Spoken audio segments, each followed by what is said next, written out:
ఉత్తరప్రదేశ్‌లోని ముజఫర్ నగర్‌లో ఒక లేడీ తన కూతురికి కాలు ఫ్రాక్చర్ అయిందని చెప్పేసి డాక్టర్ దగ్గరకొచ్చిందంట. సో, డాక్టర్ పరిశీలించేసి మొత్తానికి తనకు ఫ్రాక్చర్ అయిందని చెప్పేసి శస్త్రచికిత్స చేయాలి, సర్జరీ చేయాలని చెప్పేసి చేశాడట. సక్సెస్‌ఫుల్‌గా అయిందనమాట. సో, తర్వాత కొద్దిగా అమౌంట్ పెండింగ్ ఉందనమాట. చెప్తే పేషెంట్ వాళ్ళ తల్లికి చెప్తే ఇప్పుడు మాకు వీలు కాదు తర్వాత ఇస్తాము అది ఇది అని చెప్పేసి వాళ్ళు వాయిదా వేశారట. సో దాంతోటి ఏంటంటే మళ్ళొకసారి చెకప్‌కి రండి అని చెప్పేసి 1 వీక్ తర్వాత చెప్పాడట. సరే అని పేషెంట్‌ని తీసుకొని వచ్చింది తను వాళ్ళ మదర్. వచ్చిన తర్వాత డబ్బులు ఇస్తలేరని చెప్పేసి బ్యాలెన్స్ అమౌంట్ ఏం చేశాడంట, మళ్ళీ విరిగిన కాలుని మళ్ళీ విరగ్గొట్టాడట. ఎంత అమానుషం అండి నిజంగా.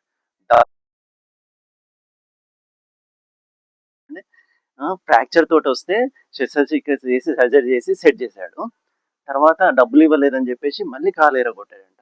అసలు ఎంత దారుణం! వాడు కాలు ఇరగొట్టాలి అనకూడదు గానీ చెప్తున్నాననమాట. సో, ఇలాంటి ఇన్ఫర్మేషన్ నేను చాలా ఇవ్వబోతున్నాను.